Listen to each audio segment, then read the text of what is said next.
자, 실제로 우리 주님께서 저와 여러분을 먼저 양육자가 되어 주셔야 됩니다. 주님이 내 양육자가 되어 주셔야 여러분들이 앞으로 많은 사람들을 성경 말씀 가지고 도와줄 수 있습니다. 어느 목사님께서 자신이 이제 대구 노예를 탈퇴한다면서 노예가 나를 도와준 것이 뭐가 있느냐 그렇게 말씀을 하시더라고요. 그래서 저는 그 목사님 그 말씀을 하시기에 이 목사님은 좀 생각을 잘못하고 있구나. 노예가 그분 목사님을 도와줄 수 있는 것은 말씀으로 도와줄 수 있습니다. 그래, 말씀으로 도와줘야 그게 도움이지. 뭐 정으로 아니면 뭐 위로 그거 아닙니다. 말씀으로 우리가 잘 도와주는 것, 그것이 가장 잘 도와주는 겁니다. 자, 오늘 그래서 교회 안에는 많은 양육자가 준비되어 있어야 되기 때문에 먼저 내가 주님께 양육이 되어질 수 있기를 바랍니다. 그래야 참 양육자가 되어집니다. 불교계가 어떤 얘기를 하고 있느냐. 예수님 누가복음 4장에 가서 보면 12살 때 2장이죠. 누가복음 2장. 12살 때 부모님과 따라 유월절 날이니까 예루살렘 성전에 올라갔었어요. 그래 성전에 올라가서 예배를 잘 드리고 그렇게 부모님들이 내려오지 않습니까? 하룻길을 내려오다 보니까 아이 예수가 따라와야 되는데 안 따라오는 거예요. 애가 없구나 해서 오던 길로 반복해서 올라갑니다. 그래 사흘 동안 찾았어요. 사흘 동안 찾았는데 어디 있냐? 성전 안에 있는 거예요. 성전에 이제 선생님들의 큰 얘기를 듣기도 하면서 질문을 하는 거예요. 근데 그 선생들이요 전부 다 놀라는 거예요. 이렇게 지혜가 뛰어난 아이가 어디 있냐? 성경 말씀을 이렇게 깊이 알고 있는 아이가 어디 있느냐? 하면서 선생들이요 막 놀리는 거예요. 그때 예수님 나이가 12살이에요. 그러고 이제 성경에 보면 12살 때까지 탁 나타나셨는데 그 이후로 예수님의 활동을 성경은 기록을 안 해요. 나중에 보면 30세가 되어졌을 때에 예수님께서 요단강에 세례 요한에게 세례를 받으러 가요. 그게 이제 30세입니다. 그럼 12살 때에 기록이 되어졌다가 30세 때까지는 아무런 주님의 활동이 기록이 안 되어져 있어요. 그리고 18년이죠. 18년 동안은 기록이 안 되어져 있어요. 이러다 보니까 불교계에서는 석가가 예수님보다 500세 앞서오지 않았느냐. 그래서 그 예수가 석가한테 배우러 갔다는 거예요. 석가한테 배우러 갔다고 합니다. 그렇게 불교계에서 재밌는 소리를 그래 하고 있습니다. 그러면 오늘 제가 왜 이 얘기를 하느냐. 진짜 우리는요 신앙생활을 가장 정상적으로 올바르게 해야 돼요. 좀 이상하게 신앙생활하면 안 됩니다. 그래서 불교계는 예수님을 석가 제자로 그래 보고 있다니까. 석가 제자로. 그래서 내 기도 하나 하는 거 어떻게 보면 내 말하는 거 한 가지도 하나도 전부 성경적으로 아주 정상적인 오늘부터 얘기를 해야 돼요. 좀 이상한 소리 하면 안 돼요. 자, 오늘 이런 점에서 첫 번째는 뭐를 봐야 되느냐. 주님께서 나를 기르신다는 겁니다. 주님께서 나를 기르신다. 자, 이 점에서 양육자가 가장 먼저 어디에 진정으로 나를 회복시켜야 되느냐? 어디에 나를 회복시켜야 되느냐? 그 회복을 시켜야 되는 것이 하나님의 형상입니다. 하나님의 형상. 창세기 1장 26절에서 27절 가서 보면 성부와 성자와 성령이 우리의 모양대로 그러죠.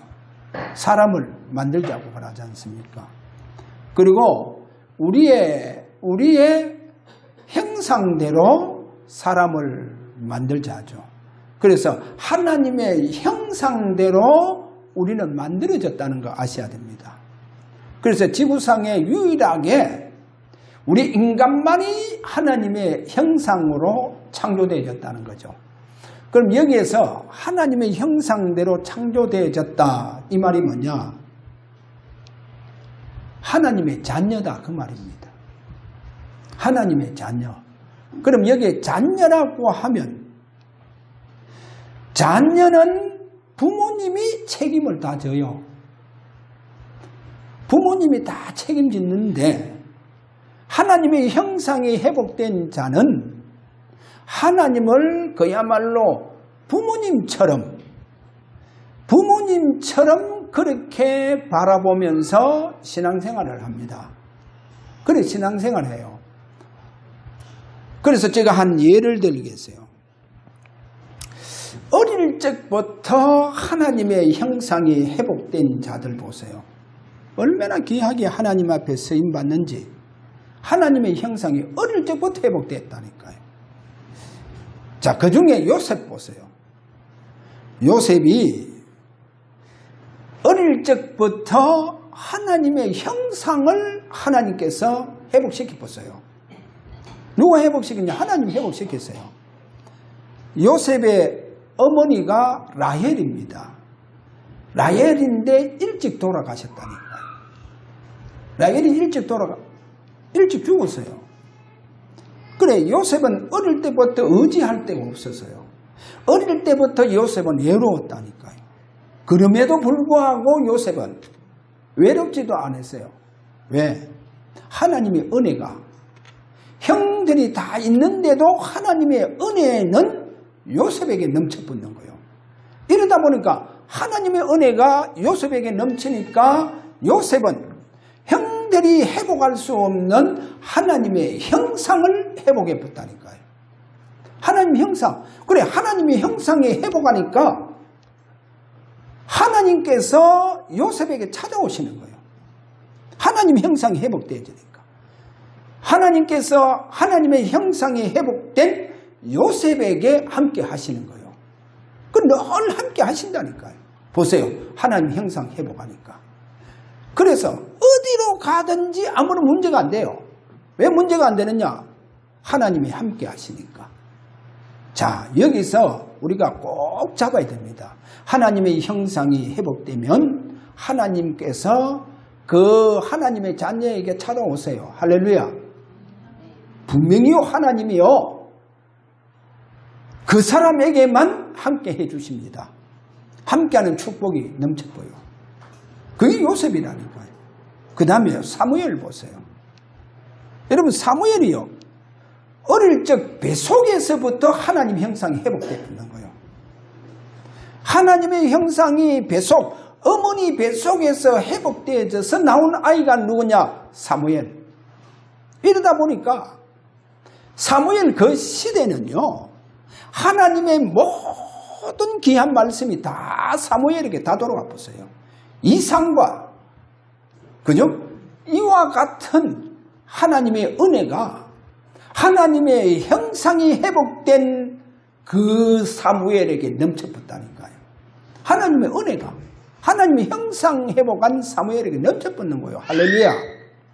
그래서 오늘 저와 여러분이요, 꼭 잡아야 됩니다. 하나님의 형상. 하나님의 형상. 그래서 하나님의 형상이 뭐랬습니까? 나는 하나님의 자녀다는 거예요. 야곱이 이게 답이 안 났잖아요. 그래서 온 거짓말 다 하잖아요.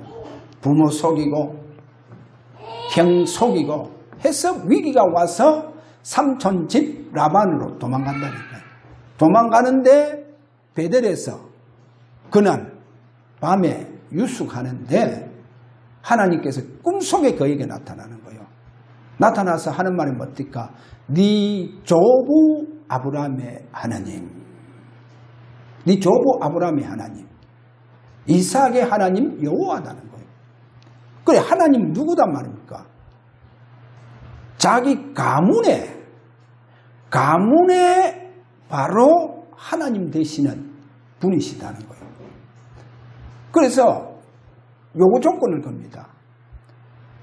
그렇다고 하면 하나님이 마치 나의 부모가 되신다는 건 내 모든 책임을 다 져달라 하는 거예요. 내 모든 책임을 다 지세요. 내가 아버지 집에 돌아올 때까지 먹는 거 입는 거 아무런 걱정하지 않고 돌아오도록 해달라. 그래, 하나님 그렇게 해주겠다고 하잖아요. 왜? 자녀니까. 여러분, 하나님 자녀의 이 축복을 빨리 회복해야 돼요. 그래서 요한복음 1장 12절 영접하는 자 곧 그 이름을 믿는 자는 하나님의 자녀가 되는 권세를 주셨느니라. 보세요. 빨리 자녀 신분 회복해야 돼요. 그리고 야곱이 두 번째 또 위기가 오잖아요. 그런데 두 번째 위기가 왔을 땐 야곱의 기도가 달라져요. 하나님 앞에 어떻게 기도합니까? 조부 아브라함의 하나님, 거기 보면 그 앞에 내 조부 아브라함의 하나님, 내 아버지 이삭의 하나님 여호와여. 확실하게 하나님 관계가 회복돼 붙는 거예요. 부모 자녀의 관계가 회복돼 붙는 거예요. 내 조부 아브라함의 하나님, 내 아버지 이삭의 하나님 여호와여. 보세요. 그럼 다 끝나버렸어요. 왜? 모든 것, 입는 것, 먹는 것, 부족함이 없이 모든 것, 야곱의 산업을 다 축복해 줘 보는 거예요. 왜? 아버지 하나님께서. 그래서 기도가 바뀌어 붙는 거예요. 내 조부 아브라함의 하나님, 내 아버지 이삭의 하나님 여호와여 하면서 기도를 하는 거 봐봐요. 오늘 하나님 형상 회복하시길 바랍니다. 누구의 자녀? 아버지의 자녀입니다. 아버지의 자녀. 그것도 천국의 우주 만물을 다 만드신 아버지, 우리 아버지의 그 자녀. 자, 보세요. 다니엘은요, 여러분 성경에 보면 참 다니엘이 어릴 때 너무 비참해요. 부모 버림받고 형들 버림받고 그 다음에 가족까지도 다 버림을 받았고, 이 다윗이요, 그 어린 나이에 그 막내가 저 광야에서, 형들도 제대로 거기에서 광야에서 양치기 힘들 텐데 거기에서 목동 생활을 하는 거예요. 그리고 한마디로 말해서 다 버림받았다는 거예요. 그렇게 동무들에게까지 다 버림받았던 그 다윗. 그런데 놀라지 마세요. 다윗이요, 하나님 은혜를 얼마나 받았는지, 하나님 형상이 완전히 회복되어져 보세요. 그래서 이스라엘 나라에 사울 왕 다음으로 왕을 찾잖아요. 왕을 찾는데 누굴 찾습니까? 하나님의 형상이 회복된 자를 찾습니다. 하나님 형상. 그래, 사무엘이 이새의 집에 가서 그 아들들을 다 보잖아요. 아들들이 얼마나 출중한지. 너무 아이들이 출중한 거요. 그래서 이새의 집에 이스라엘의 사울왕을 패하고 사울왕 대신에 왕을 세울 자가 이새 집에 있구나. 너무 아이들이 막 출중한 거예요. 막 첫째 엘리압이 오는데 보니까요, 사무엘이요, 너무 출중함을 보고 기름불을 부을랐다니까. 하나님 놓으라는 거예요. 왜? 하나님의 형상이 회복이 안 됐다는 거예요. 그래서 다 보니까 하나님 형상이 회복 안 돼요. 여러분, 하나님의 형상이 회복되지 아니하면 하나님께 은혜를 받지 못합니다. 그래서 전부 다 7명 다 지나갔는데도 하나님 형상 회복한 자가 없어요. 그래서 더 없느냐 하니까 자식이 더 없느냐 하니까 말째가 광야에서 양을 치고 있다는 거예요. 그걸 빨리 데려오라 했는 거예요. 그래서 사무엘이요, 그 말째 다윗이 오는데 보니까 이야, 하나님의 형상이 회복된 자라. 그래 그에게요 기름을 붓는 거예요. 보세요, 중요합니다. 내가 앞으로 어떻게 서임을 받느냐, 내가 어떻게 하나님께 축복을 받느냐, 어떻게 내가 응답을 받느냐, 하나님의 형상이 회복되어야 돼요. 여러분, 하나님 형상 회복되어져야 됩니다. 자, 보세요. 창세기 3장으로 우리 인간의 하나님 형상이 다 깨집니다. 하나님 형상이 다 깨진 이 하나님의 형상을 맏아들 되시는 예수 그리스도께서 오셔서 하나님 형상을 다 회복해 보는 거예요. 그래서 오늘도 저와 여러분이 그리스도로 충만해지시기를 바랍니다.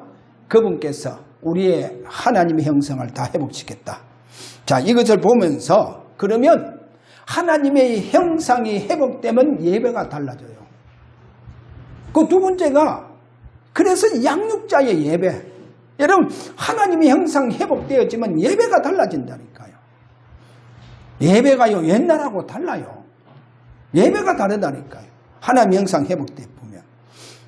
그래서요, 요한복음 4장에 가서 보면 사마리아 수가라고 하는 동네에 예수님이 한 여인을 찾아갑니다. 한 여인, 왜 찾아가느냐? 하나님께 너무 갈급한데도 불구하고 그 영혼에게 하나님의 형상 회복시킬 줄 자가 지금까지 아무도 없는 거예요. 이스라엘에 많은 지도자가 있고 제사장이 있는데도 불구하고 그 여자를 회복시킬 자가 아무도 없는 거예요.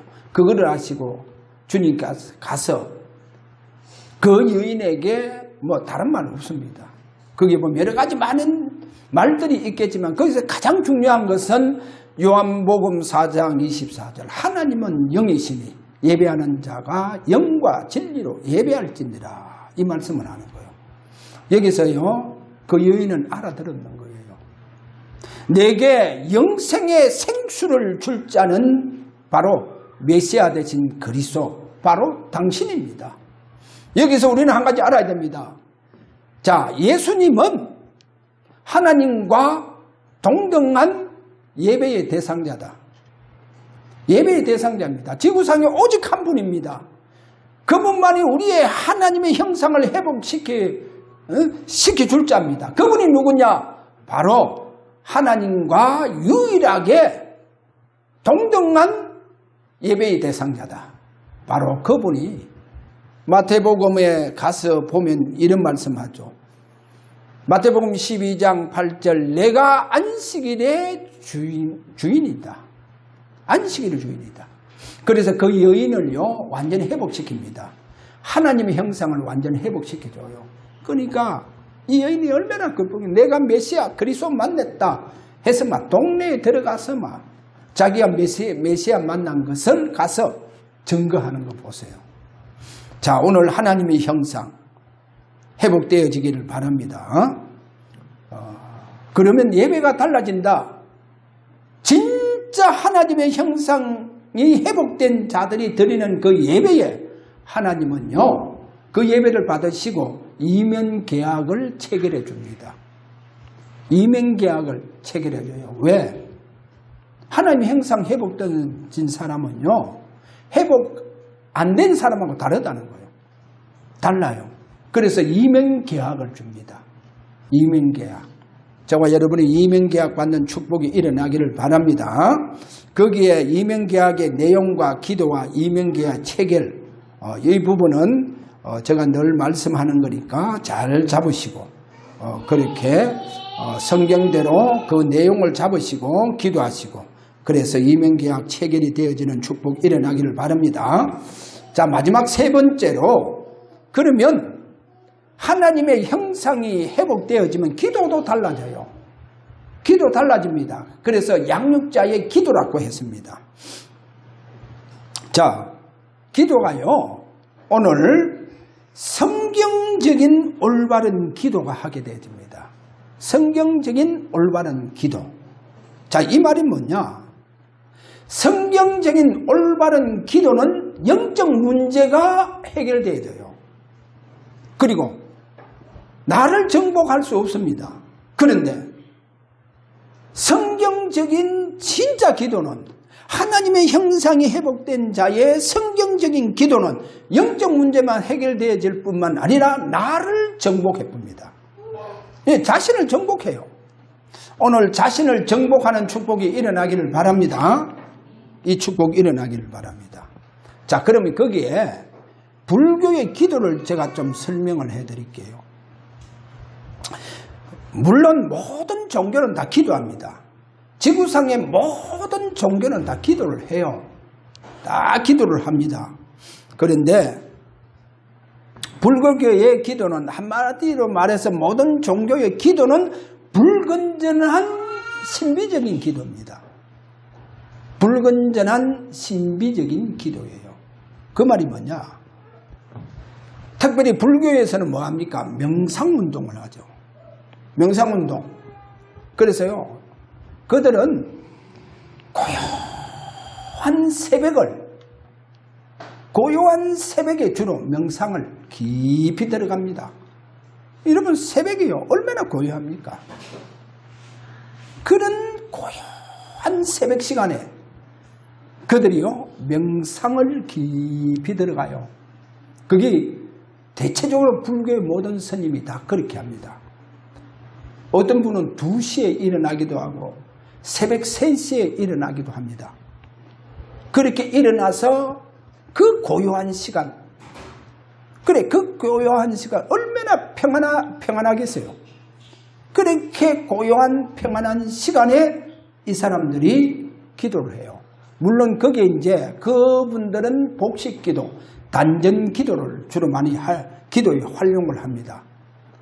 근데요, 아무리 그 사람들이 기도하고 평안해지고 그렇게 고요한 시간에 평안히 기도해도 절대로 그 사람들에게는, 스님들이 조상적에부터 가지고 있는 영적 문제는 해결되느냐? 해결이 안 돼요. 아무리 고요한 시간, 평안한 시간에 기도한들 영적 문제는 해결 안 됩니다. 절대로 해결이 안 돼요. 그걸 아셔야 됩니다. 자, 그래서 절대로 영적 문제가 치유가 안 된다는 거예요. 오히려 무슨 일이 일어났냐? 귀신 접신했고요. 귀신을 접신해봅니다. 그게 바로 이들의 기도입니다. 그러면 오늘 성경적인 집중기도는 뭐냐? 성경적인 집중기도가 뭐겠어요? 오늘 잘 들어야 됩니다. 나를 살아있는 성경 66권에 집중을 시킵니다. 할렐루야. 성경 66권에 나를 집중시킨다니까요. 여러분요, 자꾸요, 다른 데 집중을 시킨다니까. 다른 데. 나를 성경 66권에 집중시켜야 돼요. 아니, 지구상에 오직 성경 말씀만이 살아있는 책입니다. 전부 다 죽어있는 책이에요. 내게 여러 가지 인격적으로 수양하는데 도움은 되겠죠. 수양에 도움은 되겠지만, 그러나 오늘 우리는 아셔야 됩니다. 뭐를 아셔야 되느냐? 우리가 말하고 있는 깊은 기도가 뭐냐? 우리의 참 기도는 뭐냐? 살아있는 성경 66권에 나를 집중시킨다는 거예요. 나를 어디에 집중시킵니까? 여러분, 어디에 집중시킵니까? 나를 어디에 집중시키느냐는 거예요. 성경 66권에 나를 집중시켜야 돼요. 여러분, 성경 말씀이요, 히브리서 1장 3절에 뭐랍니까? 만물을 붙든 능력이 있다잖아요. 여러분, 성경 말씀은 만물을 붙드는 능력이 있고 우리를 성결케 하신다. 말씀이 우리를 성결케 한다. 죄를 성결케 하는 것이 바로 말씀. 그래서 히브리서 4장 12절 말씀은 살았고 운동력이 있어 좌우의 날선 검보다 더 예리하다 했잖아요. 그래서 우리의 골수, 심령, 우리의 영혼, 우리의 마음, 생각 전부 다 치유해 줍니다. 성경 말씀이. 그런데 많은 사람들이 성경 66권에 자신을 집중을 안 시켜요. 여러분 성경 66권에 진짜 집중시키면 그 성경 속에서 살아계시는 주님을 만납니다. 그리 되어야 돼요. 성경 속에서 살아계신 주님을 만났어야만이 그 주님을 나를 이끌어 가세요. 주님께서 성경 말씀으로 나를 양육시킨다니까요. 할렐루야. 성경 말씀을 가지고 나를 양육시킨다니까요. 자, 이렇게 되어져야 됩니다. 그래야 저와 여러분에게 주시는 이 이면계약이 성취가 되어져요. 이면계약이 성취가 되어진다니까. 그래서 오늘 우리는 저 불교계 메커로 아주 조용한 시간, 그렇게 고요한 시간, 평안한 시간을 가져서 기도한들 귀신 저신하지 절대로 영적 문제 치유가 안 돼요. 우리의 영적 문제는 나를 어디로 성경 66권에 집중을 시켜야 돼요. 그래야 하나님의 형상이 회복된 저와 여러분에게 주님은 최고의 응답의 축복, 바로 함께하는 축복, 주님의 넘치는 은혜가 넘칠 것입니다. 자, 결론입니다. 그럼 잘 한번 보세요. 누가복음 1장 1절에 가서 보면 거기에 중요한 단어가 두 가지가 딱 나옵니다. 자, 그럼 그 앞에 장은 뭐냐? 예수님께서 요단강의 세례 요한에게 성령 세례를 받아요. 물론 요한에게 성령 세례를 받는 것이 아니고 하나님께서 세례받는, 물 세례를 받는 예수님에게 성령 세례를 베풀어 주세요. 그래서 누가복음 4장 1절에 가서 보면 성령 충만이 받습니다. 성령 충만 받아서 거기 보면 그 다음에 성령에 이끌려, 성령 충만 받아서 성령에 이끌려 40일 동안 광야에서 마귀에게 시험을 받더라. 그렇게 나와요. 40일 동안 광야에서.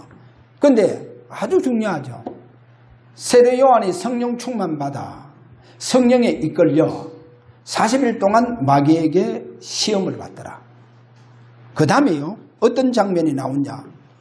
누가복음 4장 14절에 가서 보면 성령의 능력으로 갈릴리에 돌아가서 이때부터 사역이 시작이 되어집니다. 보세요, 우리 주님이요, 요단강에서 성령 세례를 받고 난 다음에 뭐가요? 성령 충만 받았다 이래 나오잖아요. 그래, 성령 충만 받아서 뭡니까? 성령에 이끌려 40일 동안 마귀에게 시험을 받더라. 그래, 시험이 다 끝나고 나니까 성령의 능력이 막 충만해져 버는 거예요. 이래서 이제 갈릴리에 돌아가서 뭡니까? 사역이 시작되는 거예요. 보세요. 그래서 그 주님께서요, 우리에게 뭐를 약속하시느냐? 요한은 물로 세례를 베풀었으나 너희는 맨날이 못되어서 성령 세례를 받을 것이다. 성령 세례 받을 것이다. 그래, 이 언약의 말씀을 주세요. 그래서 이 언약 잡은 120명들이요, 이 언약 잡고 오로지 기도 속에 들어가잖아요. 기도 속에 들어간 그들에게 주님께서 오시잖아요. 각 사람 위에 하나씩 성령 세례를 다 베풀어 주시는 거예요. 그러니까 이들이 얼마나 성령 충만 받았냐, 얼마나 성령 충만 받았냐. 로마의 그 핍박이 두려워서 그렇게 몸을 피하고 숨던 이들이요, 담대하게 예수는 그리스도다, 난리 나쁘는 거예요. 전 예루살렘에 난리 나빴다는 거예요. 베드로가 한번 외쳐보니까요, 3,000명이 회개하고 돌아오는 역사가 일어났다니까요. 보세요. 성령 세례, 주님께 성령 세례를 받고 성령으로 완전 충만해져 버렸다니까. 그래서 오늘 저와 여러분 집중이요, 성경 속에 집중하다 보면 주님의 분명히 약속하신 이면계약이 뭐냐, 그게 바로 성령 세례를 줄 것을 약속했다니까요. 이것이 저와 여러분에게 이면계약으로 잡히길 바랍니다. 그래서 이 이면계약을 잡고 오늘부터 집중 속으로 들어가기를 바랍니다. 성경 66권을 그야말로 그 속으로 집중 속에 들어가서 성령의 이 세례가 일어나는 성령 충만이 일어나시길 바랍니다. 그러면 가장 여러분이 정상적이고 올바른 참 복음에 증거하는 축복이 여러분 생애 속에 일어납니다. 그래서 여러분 생애에 이와 같은 귀한 축복이 일어나서 대대로 복음 증거하는 명문가의 가정이 되기를 주의 이름으로 축원합니다. 자, 우리 다 함께 이 시간 한번 기도하도록 합니다. 하나님 앞에 기도하도록 합니다. 오늘도 주님의 이면계약이 우리에게 성취가 되어지는 복된 이 주일이 되도록 우리가 다 함께 이 시간 기도하기를 원합니다. 다 같이 기도합니다. 다 이루었다 하신 우리 주 예수 그리스도의 은혜와 처음부터 우리를 사랑하시는 아버지의 그 크신 사랑하심과 오늘도 어김없이 연약한 저들에게 성령의 능력으로 역사해 주실 성령의 감화감동 충만한 역사가 오늘 예배하는 우리 모든 성도들 머리 위에 지금으로부터 영원토록 항상 계실지어다. 아멘.